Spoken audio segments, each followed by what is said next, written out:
bonjour et shalom. Gloire soit rendue à notre Seigneur pour ces numéros que nous voulons partager avec vous. Nous sommes dans le pasteur et ses défis au quotidien. Aujourd'hui, nous sommes en train de parler sur qui est réellement évêque. Nous sommes dans le deuxième partie. La deuxième partie de qui est réellement évêque. Ce sont des questions que nous avons, nous tous nous sommes en train de poser. Et par la grâce de Dieu, nous voulons essayer un peu de regarder vraiment selon la lumière de la parole. Et pour que nous puissions trouver, tout et chacun de nous, la réponse. Parce que notre réponse dans toutes nos questions, ça se trouve toujours dans la parole. Donc, l'évêque, comme nous avons dit dans la première partie, l'évêque, c'est un mot qui vient du grec. En fait, en grec signifie épiscope. Et épiscope en grec, c'était des personnes qui étaient comme des surveillants. Ils étaient en train de surveiller ce qui était comme leur constitution. Donc des surveillants de constitution du pays et des pays alliés, afin que toute la loi du pays soit exécutée dans la bonne et due forme, pour que la constitution ne soit plus violée. Et dans l'époque de la première église, comme je mentionnais la fois passée, la première église avait vraiment, à un moment donné, ils avaient dans le besoin. Le besoin parce que l'église croissait, parce que le peuple de Dieu grandissait. Et en même temps, les apôtres ne pouvaient pas faire, du coup, prêcher la parole de Dieu et occuper aussi des finances et tant d'autres choses.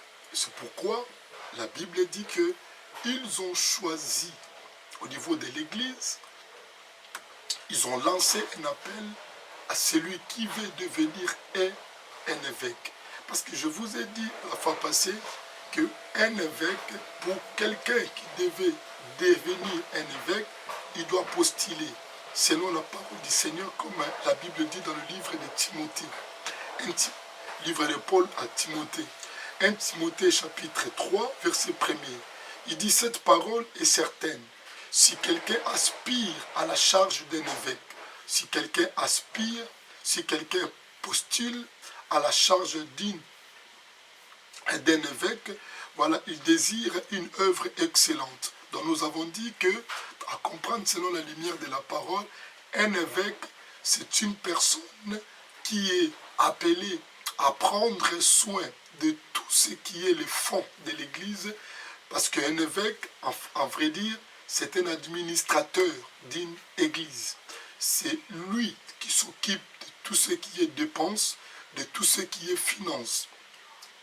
Mais on va aller plus loin encore à comprendre que par rapport à l'étymologie de l'évêque, c'est vraiment aussi une personne qui est en train de veiller de manière aussi que la saine doctrine soit bien prêchée et que les prédicateurs, le pasteur, les apôtres, ainsi de suite, et que l'Église soit en même temps en règle et que la saine doctrine soit également prêchée d'une manière digne. Donc c'est aussi le rôle d'un évêque. En dehors d'être administrateur, il est aussi, comme nous pouvons dire, comme une sentinelle qui veille par rapport à la sainte doctrine. Donc c'est une tâche qui est beaucoup plus aussi très très importante, une tâche qui est très honorée aussi. C'est pourquoi il dit dans le verset 2, il faut donc que l'évêque soit irréprochable, mari d'une seule femme. C'est-à-dire qu'on parlait de l'irréprochabilité d'un évêque. Pourquoi? C'était par rapport à la finance. C'est eux qui géraient en fait tout ce qui est finance dans une église. Et dans le livre de Tite, Tite chapitre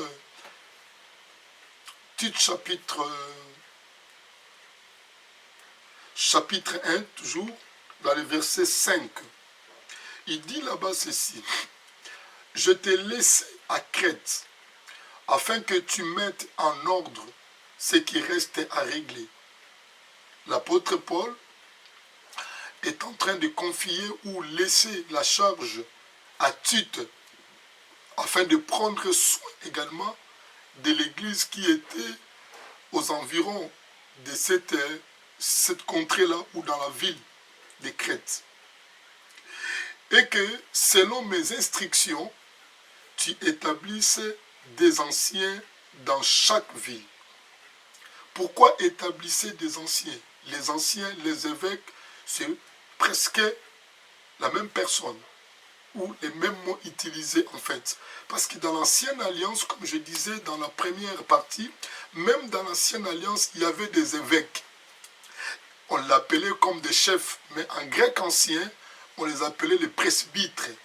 Si vous lisez Néhémie chapitre 11, à partir du verset 9, vous allez voir que là-bas, on établissait aussi des chefs de ville et des seconds chefs de ville, qui étaient comme des évêques, comme des anciens. À l'Ancien Testament, on l'appelait les aînés ou les anciens, mais dans le Nouveau Testament, les Grecs anciens, on l'appelait les presbytres. Donc ce sont des mêmes personnes qui ont eu la place des évêques. Donc l'évêque ou l'ancien, ça a commencé depuis l'Ancienne Alliance, depuis l'Ancien Testament. Lisez seulement Néhémie chapitre 11, et partir du verset 8, 9, 10, et vous les trouverez là-dedans. Donc, un évêque, il dit, Paul a dit à Tite ici, selon mes instructions, tu établisses les anciens dans chaque ville. Et s'il trouve quelques hommes irréprochables, maris d'une seule femme, ayant des enfants fidèles, qui ne soient ni accusés de débauche, ni rebelles, car, maintenant verset 7, vous vous souvenez encore, verset 5, il dit les anciens, mais le verset 7, il dit les évêques. Donc c'est la même chose. Car il faut que l'évêque soit irréprochable comme économe de Dieu. Donc, économe de Dieu. Quand vous prenez aussi économe, économe signifie tout simplement celui qui est chargé de tout ce qui est dépenses, finances, etc. C'est lui qui gère toutes choses.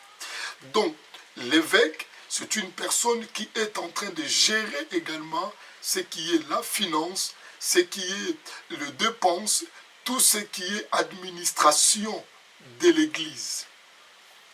Je vous ai parlé que nous sommes en train de passer des moments de crise parce que nous voulons peut-être prendre certains titres ou certains mots et nous accaparons à ça, croyant que ce mot-là est supérieur aux autres ou je suis devenu grand. Et c'est là où je disais que nous sommes en train de rapprocher au fur et à mesure avec l'Église catholique. Donc la structure de l'Église catholique et la structure des apôtres, ce n'est pas pareil. Donc nous ne pouvons pas vraiment prendre la structure des églises catholiques pour mettre ça comme dans la structure dans l'église évangélique ou si vous voulez l'église des réveils. Parce que la structure des catholiques, évêque, il est supérieur de prêtre ou de pasteur. Mais dans la structure ici, selon vraiment les Écritures, selon vraiment le fondement des apôtres, comme la Bible dit dans Éphésiens chapitre 2, verset 20, il dit, vous avez été édifiés sur les enseignements des apôtres et des prophètes. Jésus-Christ lui-même étant la pierre angulaire. Donc, notre base, la base d'une église, doit être fondée sur les enseignements des apôtres et des prophètes. Il n'y a pas d'autre chose. Parce que c'est eux qui sont les piliers de l'Église. C'est eux qui sont les piliers, les apôtres et les prophètes. Et ils nous ont laissé déjà le chemin qui est la parole de Dieu. Tout ce que nous allons faire doit être conforme à la parole de Dieu, à la Bible. Donc, évêque, ce sont des personnes qui sont choisies aussi d'abord par l'Église. Et la Bible dit que si quelqu'un désire devenir évêque, c'est lui qui va postuler. Donc il va postuler à l'église, je vais devenir évêque, et maintenant l'église va essayer de voir, de regarder les critères de la personne, si il répond à tous ces critères pour devenir évêque. Et c'est ainsi, les apôtres ou le pasteur mettra la main d'association, priera pour lui. D'office, la personne devient évêque ou un ancien et il s'occupe de tout ce qui est finance, de tout ce qui est dépenses, et en même temps, il doit aussi veiller sur la saine doctrine, la prédication, même tout ce qui est comme témoignage, même tout ce qui est comme lorsque nous avons des fidèles qui ont le don de l'inspiration, des chantres et des choses comme ça, l'évêque va veiller également aussi sur tout ce qui est comme chant, avant de mettre ça en public. C'est les évêques, les anciens de l'église, qui vont prendre ces chants, qui vont essayer d'étudier pour ne pas voir s'il y a vraiment des erreurs ou s'il y a vraiment de tricheries ou s'il y a vraiment, si nous sommes à côté de la sainte doctrine. Donc ça, c'est le rôle des évêques. Donc même celui qui peut témoigner, d'abord, premièrement, dans la première église, les anciens devaient d'abord écouter ces témoignages. Même à l'ancien, les anciens vont écouter ces témoignages. Les anciens vont regarder ces témoignages. Ils vont regarder, et même les chansons, c'est les anciens qui vont regarder si vraiment ça correspond dans la saine doctrine. Au cas où, il peut quand même corriger ou attirer quelque chose d'autre pour que l'Église ne soit pas scandalisée ou pour que l'Église reste toujours dans la saine doctrine. Mais aujourd'hui, nous sommes en train de voir, on dirait que être évêque comme quelqu'un qui est supérieur aux autres. Mais or, ce n'est pas ça. Être évêque, c'est une bonne chose, mais à savoir que l'évêque, il est choisi par l'Église. Nous sommes dans Tite chapitre 1er, versets 5 à 7. Il dit, il trouve, verset 7, il dit, car il faut que l'évêque soit irréprochable comme économe de Dieu, et qu'il ne soit arrogant, ni colère, ni adonné au vin, ni violent, ni porté à un gain déshonnête, mais qu'il soit hospitalier, ami des gens de bien, modéré, juste, saint, tempérant, attaché à la vraie. Il dit attaché à la vraie parole. Donc l'évêque doit être lui-même attaché par vraie parole. Donc on ne peut pas établir un évêque, c'est parce que nous avons commencé l'église avec lui. Dieu peut utiliser un frère, quelqu'un que vous avez commencé l'église avec lui, c'est juste pour que son œuvre puisse avancer. Il peut utiliser la personne comme un canal. Mais si la personne ne répondait pas à tous ces critères, on ne peut pas également le consacrer ou de ordonner comme évêque. Parce que ce n'est pas aussi le choix d'un pasteur. Nous devons savoir, ce n'est pas le choix des apôtres, ce n'est pas le choix des pasteurs. Donc le choix des évêques, c'est pareil comme le choix du diacre. C'est vraiment l'Église. C'est l'Église qui vont vraiment accepter par rapport aux critères qui sera présenté la personne devant toute l'assemblée. Vous voyez? Et afin, il dit, de vraies paroles telles qu'elles étaient enseignées, afin d'être capable d'exhorter selon la saine doctrine. Donc, l'évêque, lorsque quelqu'un qui est devenu évêque, il est appelé aussi à exhorter, à prêcher la parole de Dieu. Exhorter, c'est l'encourager. Donc, il peut avoir des moments aussi, il peut exhorter l'Église, il peut encourager l'Église. Donc, lui-même doit être vraiment basé sur la saine doctrine, afin d'exhorter aussi les autres, la vraie ou la saine doctrine, réfuter les contradicteurs. Donc, l'évêque, c'est une personne, comme je dis, qui est vraiment appelée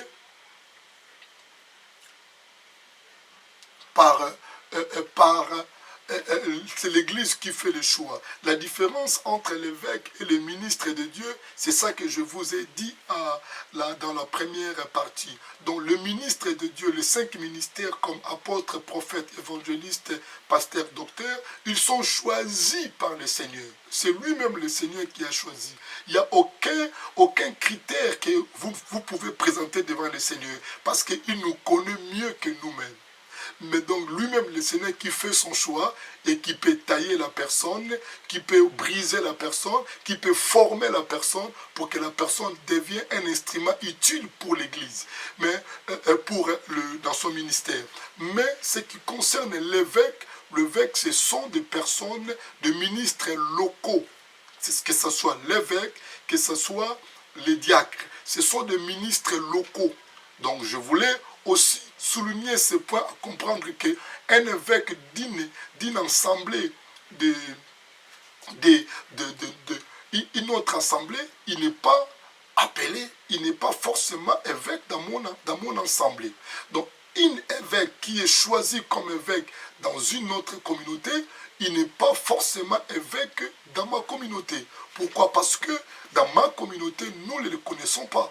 Donc pour être évêque dans ma communauté, je dois connaître la personne. Nous devons voir ses fruits, nous devons voir ses critères. C'est les critères qui font que la personne devient évêque.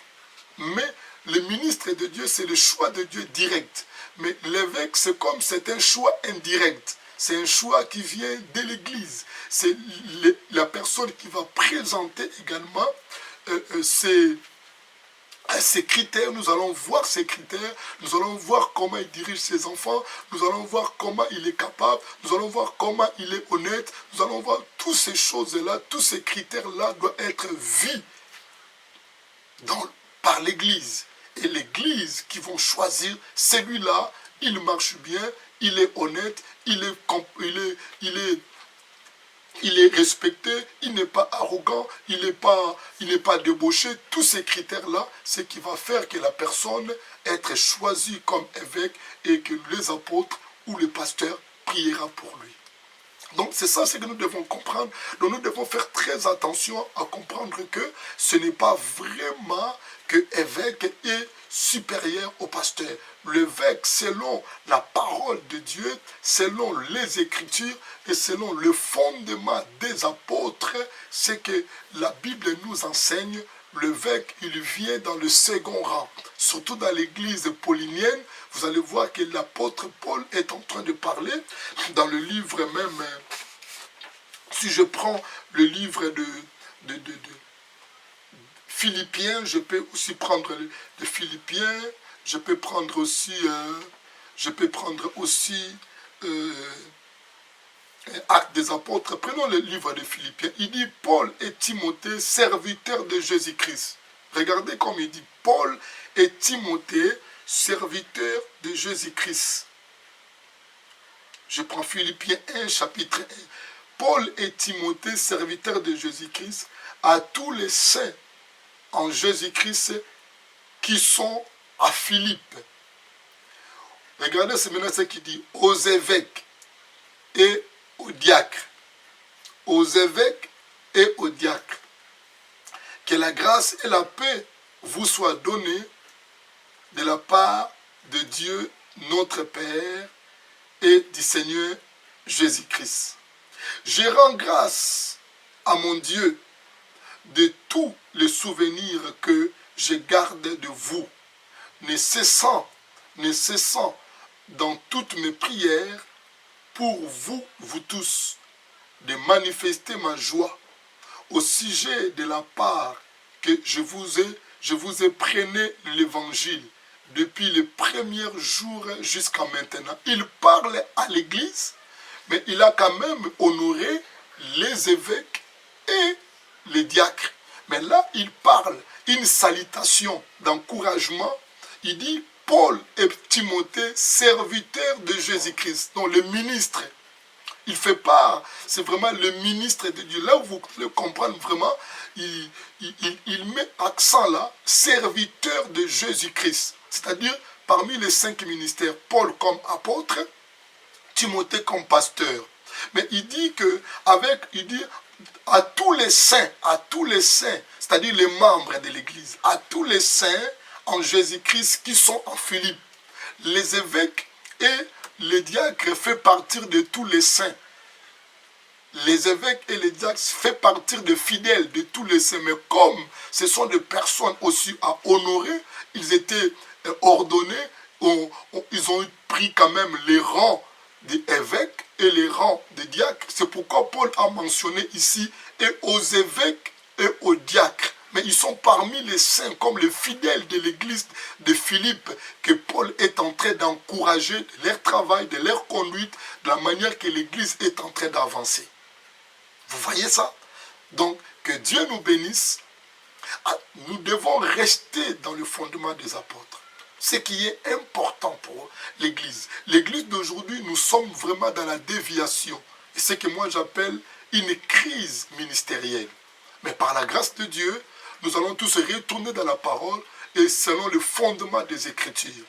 Pour aider aussi ceux qui vont venir demain, des ministres de demain, ceux qui sont aspirés d'être ministres demain. Que Dieu nous fasse grâce et à très bientôt pour un autre numéro. Au revoir.